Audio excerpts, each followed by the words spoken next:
True. All right. There's not one, but 3 hurricane recovery efforts going on right now. Plus North Korea, plus Las Vegas. It's terrible. It's easy to sit on Jimmy's couch yakking about how she'd solve all our problems so much better than this guy. Coulda, woulda, shoulda. Shut up! But that wasn't the most nauseating part. That happened later when Jimmy Fallon's writers came out and read thank you notes to Hillary for over 6 minutes. We're going to show you the shortened version. The long version could melt your flesh into a hot puddle. Thank you, Hillary Clinton, for being the first female presidential candidate nominated by a major party. For handling this difficult transition with more grace than I ever could have imagined. That being said, call me day or night and I will be there with a gallon of ice cream and 2 spoons to tell you, girl, you are so much better than him. For always sticking to the issues, even as people criticize you for superficial things like your hair, your wardrobe, and your appearance. You showed girls everywhere that politics isn't a popularity contest, because if it were, you would have won by about 3 million votes. For standing up to critics who said that a woman couldn't be president because they'd be too emotional, impulsive, and unpredictable. So glad we didn't end up with someone like that. Wow, that was bad. I mean, really bad. I mean, worse than bad, maybe awful. So they gave thank you notes to Hillary, and later they sent cease and desist letters to Bill. I think we can all agree that if there is a hell, that segment will be playing in an innermost circle of it for all of eternity. I mean, if you had to choose between that and a 3-inch live cricket burrowing deeply into your ear canal, you would take the cricket and his family. But I don't get it. Shouldn't these young women be reading Hillary the Riot Act instead of thank you notes? Oh, boo-hoo baloney. It was her candidacy that helped elect Donald Trump, you distressed damsels. Talk about the world's first losing tour. Parades are usually for the victorious, but this is a never-ending procession of pathetic cop-outs and self-righteous regrets. Never has one person made so much out of doing so little. So is she driven by bitterness over her loss, or is it all about greed to gin up book sales? There is an upside, but it's for her husband, Bill. While she's on tour, he's on a hostess. She'll be... I'm not done. But I'm not done. She'll be signing books. He'll be signing breasts. She'll read a passage. He'll be trying to enter one. But as annoying as this is, remember this. Wouldn't you rather have her on a tacky couch than in the Oval Office? This is a small price to pay to keep from hearing this every day. Now, having said all this, why aren't I 50 points ahead, you might ask? Oh, we have. It never gets old. As long as she's on TV and not in the White House, I'll always be proud to say I'm with her.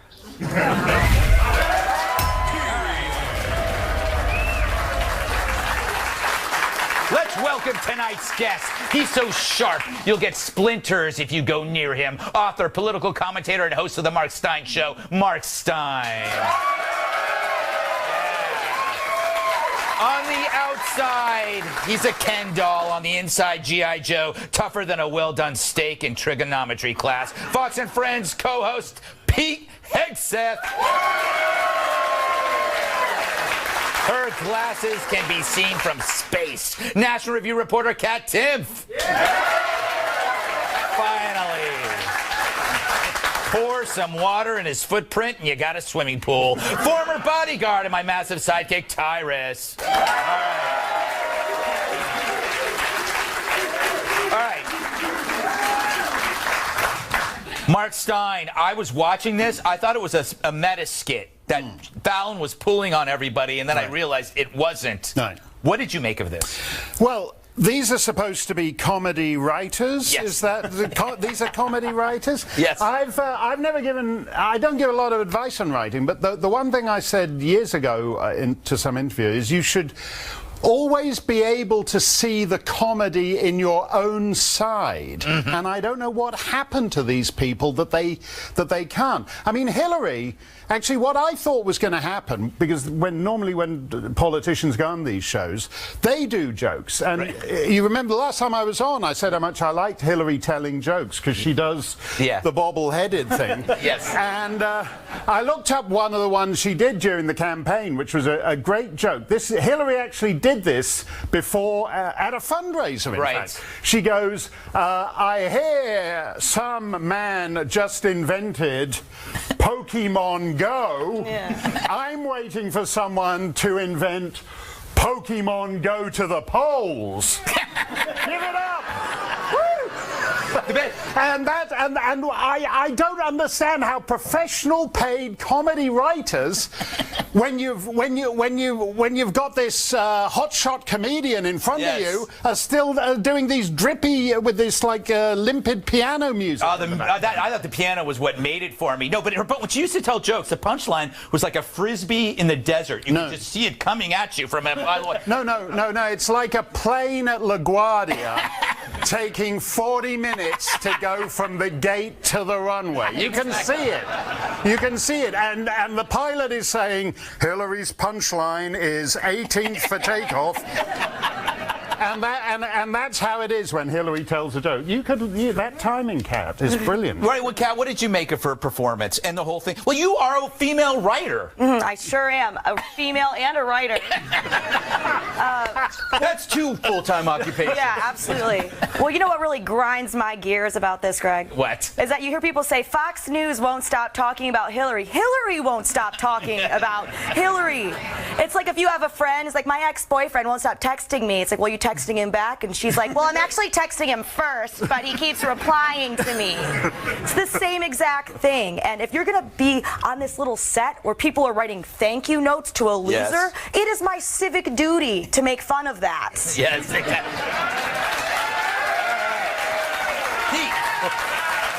Pete, it's easy to laugh at this, but I do believe that they were earnest in their letters. They were completely earnest. Yes, they really were. In fact, that is the expose of, save for Fox News Channel, every single newsroom in this city is full of male and female writers who are lock, stock, and barrel progressive liberals who pretend to be journalists and give us news that is unbiased. When in actuality, they are complete leftists writing jokes about Republicans who can't actually laugh at themselves and the worst candidate they've ever run in history. And on the Miley Cyrus thing, when I first watched it, I thought, this has got to be a joke. Is she pretending to cry so she can end it with a punchline? She was actually, the woman who taught us to twerk is crying about Hillary Clinton. I think Tyrus is going to disagree. Hell no. Who taught us to twerk? It wasn't nobody named Molly Cyrus, I'll tell you right now. Her name was like Yvette Johnson. No damn Molly Cyrus. Look, you've never written me a thank you note. And just wait for it. You got something to look forward to. Here's the thing. This is our fault, Greg. Yeah, is it? This is Mr. President Trump's fault. Your fault. Why? My fault. Y'all's fault. Why? When you win, you win. And you don't say nothing to the dude you knocked out in the ring. That's true. You move on. We keep we're punching down. We talked about in the back. We're punching down. Every time we hear, bop, loser. Bop. She started it. No, we won. We ended it when we won. And we're still playing with her.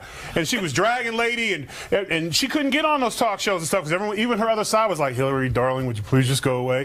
But we keep punching at her. I'm not saying nothing about her no more because she went from dragging lady to grandma on that segment. And all those little crying hearts and stuff, you're starting something. You go from kicking somebody's ass till it's overkill, and then now it's your fault. You keep bagging on her. Wait a second. You all watch. This is going to come back and bite us all in the butt. I'm going to continue We're keeping her relevant. This is our fault. Tyrus. She keeps going around with this loser tour. When I was 3, I was told if I didn't like someone to play, I ignored them.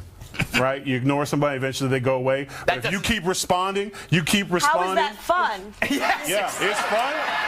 It's fun. Okay. You got a Russian probe going around and you keeping her relevant.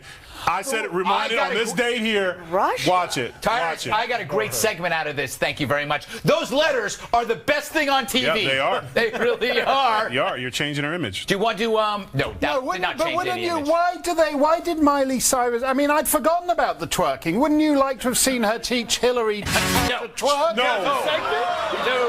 Wait, come on. Yes, I would have. That would be great too. You know what? You know what I would like to see before we leave? I would like to see this happened on happened on Thursday or Friday. Happened on Friday. President Trump pronouncing Puerto Rico. We are also praying for the people of Puerto Rico. We love Puerto Rico.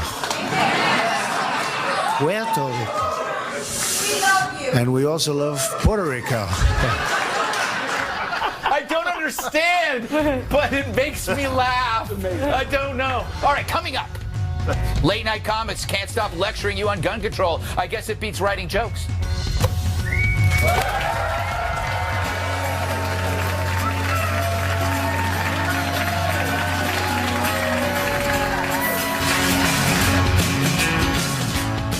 All right, watch any late night TV host and it becomes clear they share the same script or the same brain. They say it's inappropriate to be talking about it because it's too soon. Well, maybe it's too soon for you because deep down inside, you know, in your heart, you know you bear some responsibility. They always say that a gun tragedy is never the right time to talk about stopping the next gun tragedy. I'm sorry that we live in a world where there are people who will put a gun before your lives. So as they echo similar emotions minus the facts, some impugn you if you offer statistics that deflate their case. As the media acts as if you're trying somehow to silence them, is this silence? The bar is so low right now that Congress can be heroes by doing about it literally because it's too soon.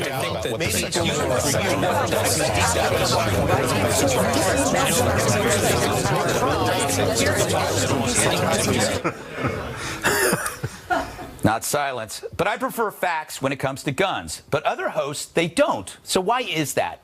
First, you're in entertainment to be loved. And all that attention that you get from saying this stuff just encourages you to do it more. It's a drug that makes up for something.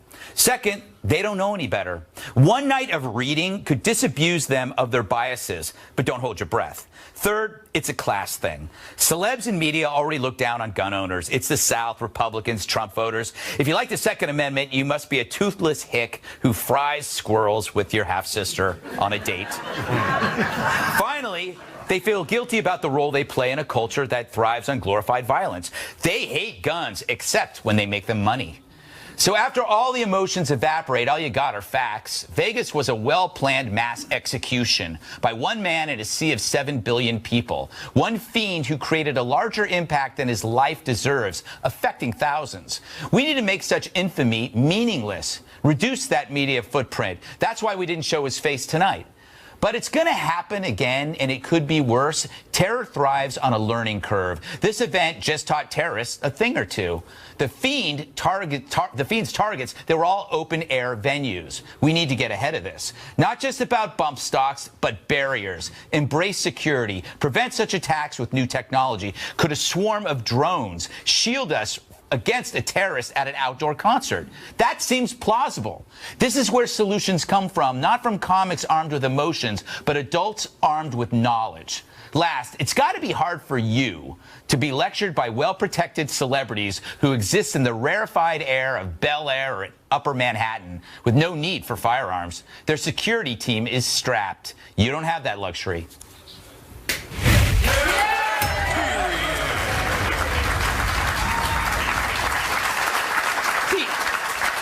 The people that I don't mind when people express their emotional anger or whatever partisan side that they take. Yeah. But I don't like it when they impugn your motives. When Kimmel says, well, it makes you feel bad because he knows that you're guilty. You value a gun more than a life. Right. So, no, maybe I actually value my life and the lives of my family, and that's why I own many guns, not just one gun. Because when you're in a tough situation, either you take initiative or you don't. And you know, a lot of folks don't live in the middle of a city where the cops on every street corner. You live where there's a county sheriff who's 10 minutes away, and you make a phone call, and you either have that moment or not. The left will always exploit. Rahm Emanuel said, never pass an opportunity or a crisis to advance your agenda. They will continue to do that, and this is another example. Listen, I don't know why the Republicans, conservatives, the NRA should never retreat on this issue. This is a country of gun owners who have it for a reason, because we are free people in a free society. And unfortunately, in a free society, it allows a maniac like this guy to maniacally plan something like this and execute it. You can't policymaker your way out of everything. You need to stand by your principles. Tyrus, I think a lot of it has to do with the fact that the people voicing these opinions live in areas that are well protected. Like if you're in a studio, you're surrounded by guys with guns. And the rest of America, they're living in places where it takes a while for the cops to get there. That doesn't happen where they are. Well, I think... I mean, you're a bodyguard. Right, and and it's funny because most of the time I never carried a piece, because seeing the piece on me usually made guys jump faster. So I would have a smaller guy like your size who would carry the gun, because they would focus on me and hit blasts. No, that's real talk. That's why I did it. My boy Rico was your height. Really? Nobody saw him, and if they did see him, it was the last thing they saw. So I won't, but I'm thanking God his ass had a 45. Yeah. I don't think we should ever have the conversation about regulating Americans owning guns. That's our right. Yeah. And you can't take that away. I do think, though, if you want to own 50 guns and you want to have a warehouse full of bullets, then maybe there should be some form of registering, or maybe the FBI steps in at some point and be just checking to see why you have this many, if it's extreme, you know what I'm saying? Who draws that? And that's the conversation. Where do we draw the line? What do we think is acceptable? Me personally, 50 seems a good number, but because I only got two hands, so. Yeah. But at the same time, I don't want someone telling me what I can and cannot own. I own guns. Right. My friends own guns. But, I think there's something to be in there. But we have to be careful, because we live in a time where people don't really want to fix problems. Because you made a great point.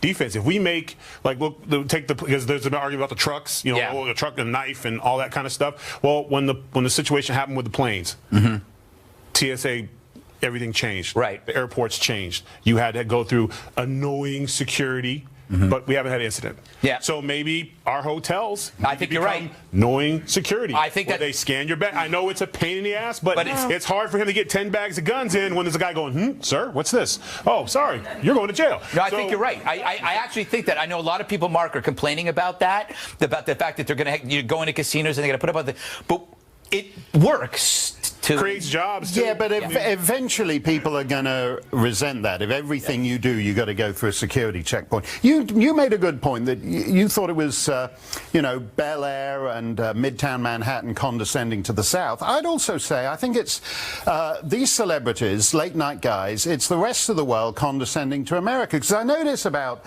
some of these late night guys. You got Trevor Noah. You got what's he called? James Corden. You got John Oliver. And I don't know about you guys, but if there's one thing I really can't stand, it's like some snot-nosed foreigner with some weirdo accent telling you guys what's wrong with your country. And I don't know. And as I'm the only snot-nosed foreigner without my own late-night show, I don't know what I'm doing wrong. But these guys, I don't know why Americans put up with it. Why do you what's the point of July the 4th, 1776, if you got all these British Commonwealth guys like Trevor Noah and John Oliver hogging up your airtime? It's true. I like that you argued against your own opinion. Kat, last word. What do you think? What do you make of this? Where do you want to go? Whenever a tragedy like this happens, it always splits into the people who argue against the Second Amendment protections, the people that argue for the protections. But the Second Amendment is the argument, okay? Leftists always want to say we have to get all the guns off the streets and, it's obsolete. The Second Amendment obsolete. No, it isn't. It's not obsolete until 2/3 of both houses and 3/4 of states agree that it is, or the Constitutional Convention method as detailed in Article 5. That's how we do things here, okay? It's just either the Constitution protects your freedoms or it doesn't, so you have to respect it. I'm fine for sensible gun control, but you have to look at it through a constitutional lens, and getting rid of all guns is not constitutional. And I'm emotional about it, so I'll take your Constitution and set it aside. All right, still to come, President Trump just surpassed Pope Francis in Twitter followers. We'll discuss what this means, which is probably nothing.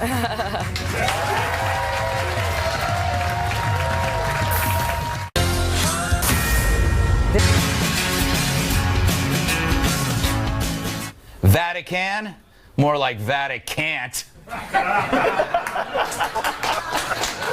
Thanks. All right, we're done here. This week, President Trump surpassed an important milestone. He has more Twitter followers than any world leader, including the holiest of tweeters, Pope Francis. The record was made after Trump's personal Twitter account, @RealDonaldTrump, passed 39.7 million followers. That's more than the Pope's nine different Twitter accounts combined. For more on this, we sought comment from Pope Francis himself. Penso alle realtà. I congratulate President Trump on his impressive Twitter following, but I urge all good people to watch the Greg Gutfeld show. It's my favorite, and it will be yours too. That's quite an endorsement. Thank you so much, Pope. I take back everything I said. All right, Tyrus, I have problems with Twitter. You do have problems. No, I think there's the guys with the verified blue check who creates this assumption that they're better than people who don't have the blue check. Really? It's all I have, Greg. Look, man, I thought it was to stop catfishing and saving vulnerable brothers from talking to women who are really men. That's what I thought. I mean, damn, I didn't, it was a class thing. I love my blue check, and I like to make sure most people I'm talking to is who I'm talking to. That's what I thought it was for. You showed up for coffee that day, and it was actually Jesse Waters. Yeah, and there's that awkward, and you can't leave because then it'd be like, LOL, he showed up. So you got to stay there and just be like, how am I going to get out of this? How am I going to get out of this? Yeah, I'll have, cappuccino or whatever just to get through the thing. But is this a big deal?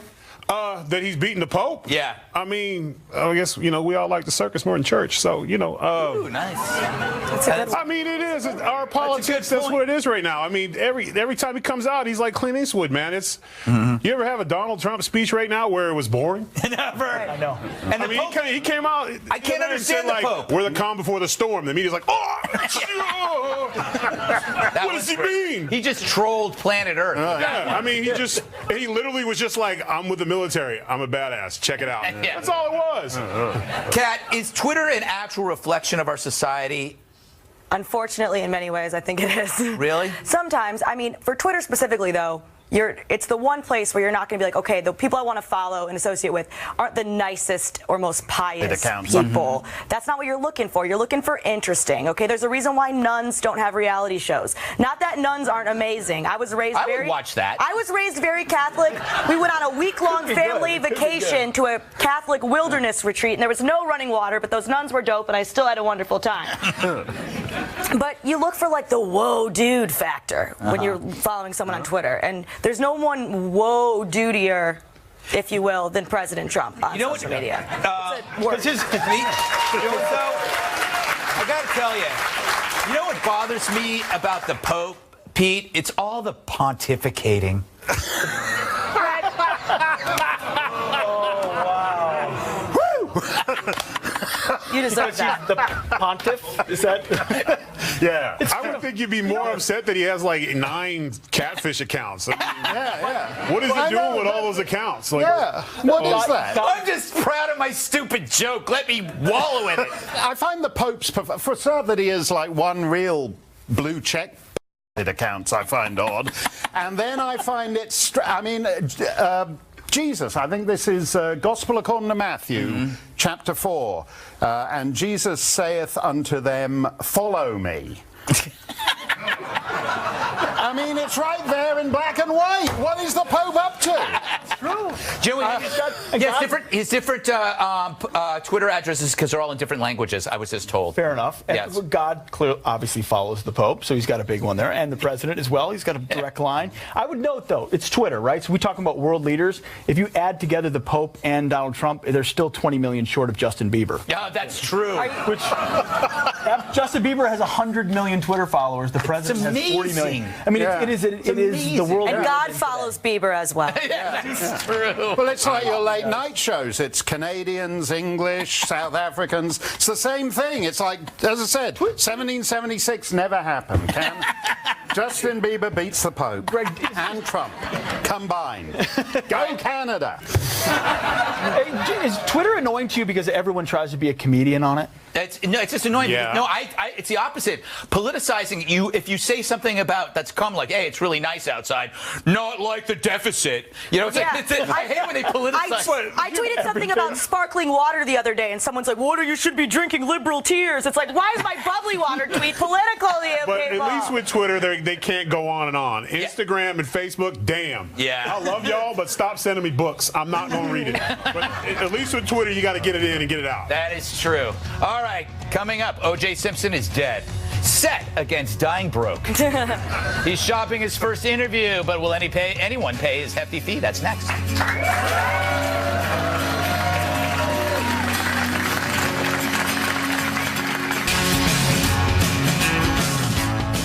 His story may be inviting, but no one's biting.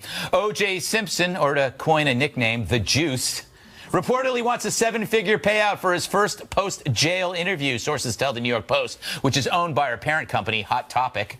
He's asking $3 to $5 million, but ABC, CBS, NBC have all reportedly passed on an interview saying it would violate news division standards. As for Simpson, a source claims, quote, he's got photos from jail with his family and friends. He's got some other stuff, too, that people have never seen before. And this could be a major deal for any network, any show. Ooh. Simpson's lawyer denies the report. Still, if Simpson makes any money, it would be subject to seizure because of the millions owed Ron Goldman and Nicole Brown's families from the civil case.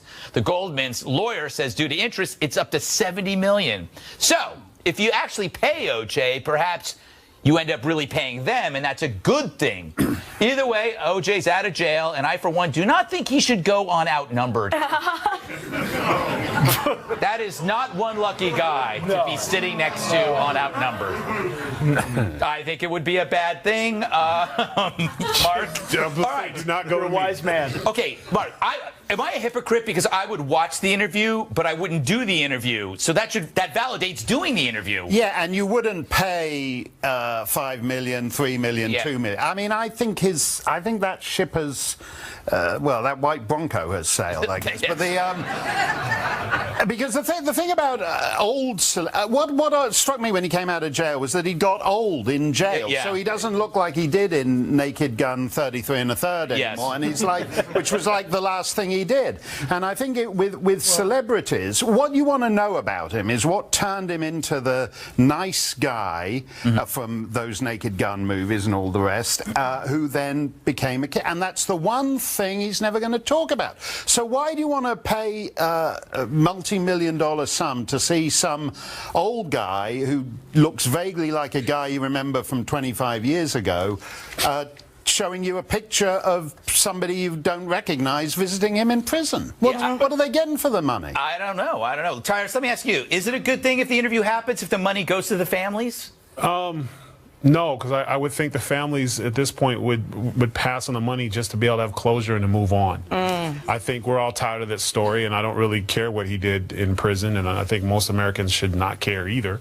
You know, he's holding on. You know, and here's the thing: $3 million to hear his story, unless you're going to have somewhere in the contract where you get to ask the $1 million question, because that's what the whole interview. It'd be 45 minutes for the final question after 6 commercials, and be like, did you do it? Yes.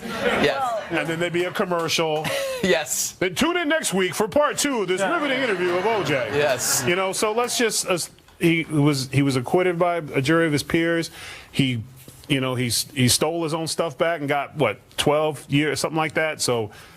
Move on. Let's just move on. Nobody pay that money, because here's what's going to happen. It's going to get cheaper. Yeah, that's it's true. Get cheaper. Pretty soon it'll be a reality show on Bravo. It'll be here's OJ. He'll be sitting around in his boxers. There'll be a weird Comic-Con where he's at. Yes, exactly. They'll set him up. Oh wait, he did that prank show before he went to jail. Pete, here's the thing.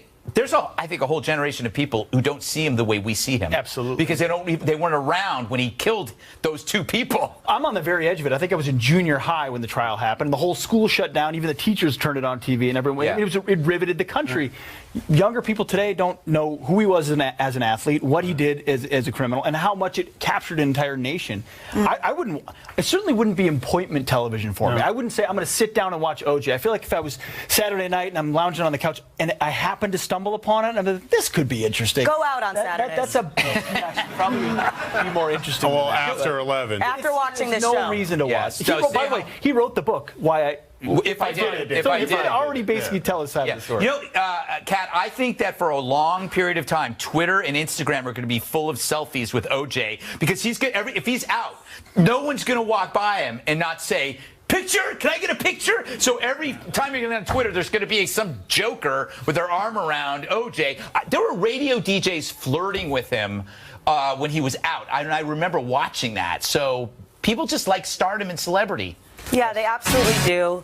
I think that I would say this interview, I don't see the point of it because they'll ask him questions and he'll give answers, but we all know how good he is at like telling the truth, right? He'll probably say, well, when I was in prison, I actually taught everybody how to read, and I taught everybody got certified and everything, and I was just so great to everybody. He can't be trusted for anything, and I've seen a lot of documentaries, so even though I wasn't there, I've seen a lot of documentaries. But are you and I'm bored. I'm bored with him already. You know what's interesting? He was so lucky this week that so much bad stuff was going on.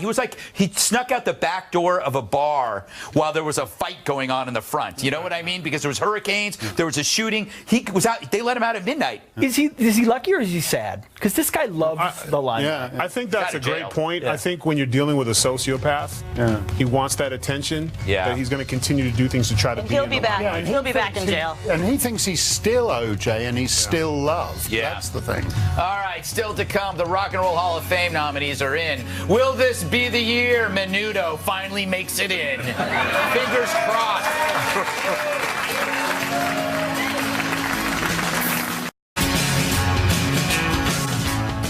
Four crazy talented men have been snubbed yet again. The nominations for the Rock and Roll Hall of Fame's class of 2018 are in, and sadly, the monkeys are nowhere to be found.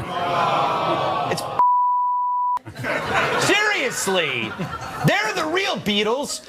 Instead, the list features a bunch of first-time nominees, including Radiohead. Who are they?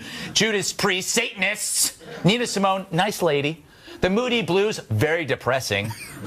Eurythmics, Dire Straits, Rage Against the Machine, bunch of babies. Rage, rage, rage. Also on the ballot, Bon Jovi, terrible haircuts. LL Cool J, like him. The Cars, love the Cars. Jay Gallsman, not bad. And Depeche Mode. Depeche Mode. Anyway, to be eligible, an artist's first single or album had to be released in 1992 or earlier. Guess that eliminates my favorite artist. I thought I saw a pussycat. I thought I saw a pussycat. I know I saw a pussycat. I did. I saw a pussycat. I did. That is from Mark's album.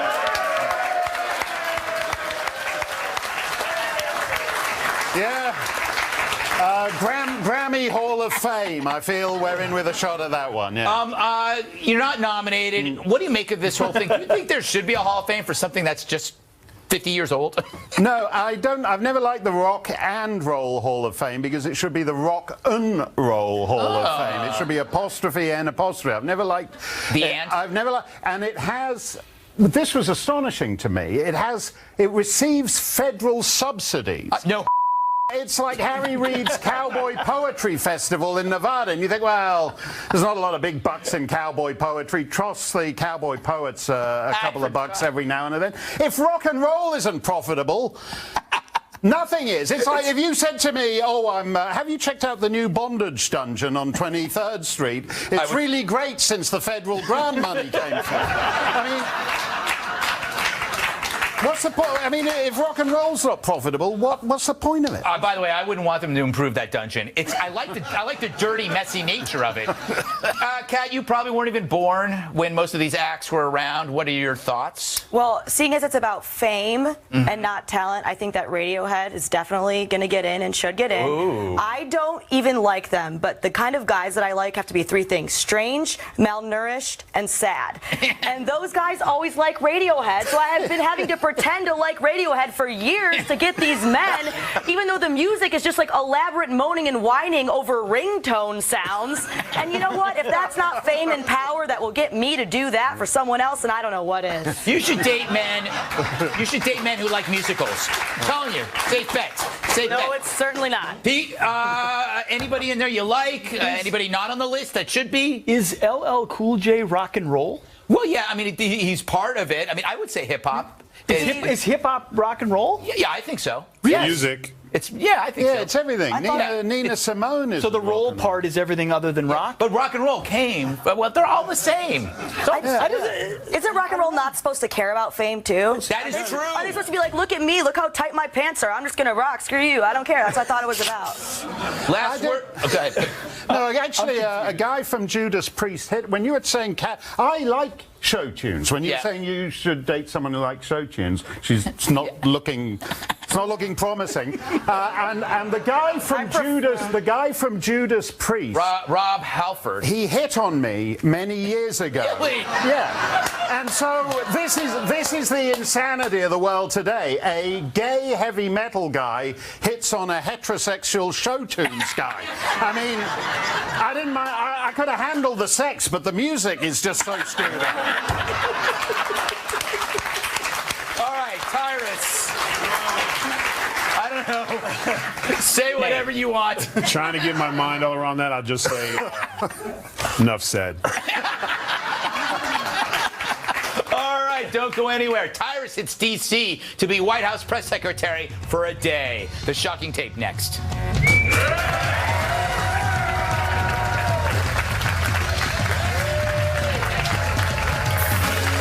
Hey, on the 5 at 5 p.m. Eastern, we're running out of time, so... What you've wanted to say all show, but haven't had the chance to say, so here's your chance to say it. Right now. Tyrus? Duh. Now, hey, check it out. I got a chance to go to Washington and show you how to handle the press the right way. So check it out.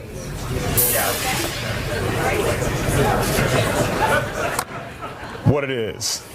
Okay, let's keep this quick. I got a busy weekend. Me, Greg, and Kat are going on our weekly trip to Dave & Buster's after this. Doesn't that distract from the things that you are trying to accomplish this week? Have you been to Dave & Buster's? It's amazing. Besides, it's how we prep for the show, and if it ain't broke. Can you explain how that's helpful to that effort? Bro, it's an arcade where they also serve steak.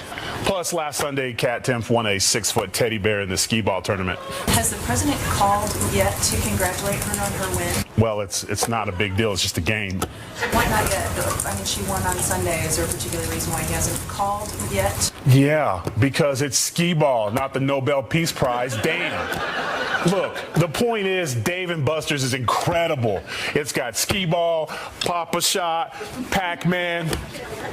Why aren't you writing this down? Thank you. Like I was saying, it's got the claw game, air hockey, dance revolution, and rumor has it, they might get a Lou Dobbs pinball machine. Can you give us some sense of what that's going to be and what that's going to look like? I mean, yeah, it's Lou frickin' Dobbs. It's going to be frickin' awesome. Will you let us know? Hell yeah, Hallie, I'll let you know. And then my other question, too, I just want to suss out... Whoa, Hallie. You just used your one question to ask about Lou Dobbs pinball. Anyway, I'm out. Hashtag Pop-A-Shot King bowling.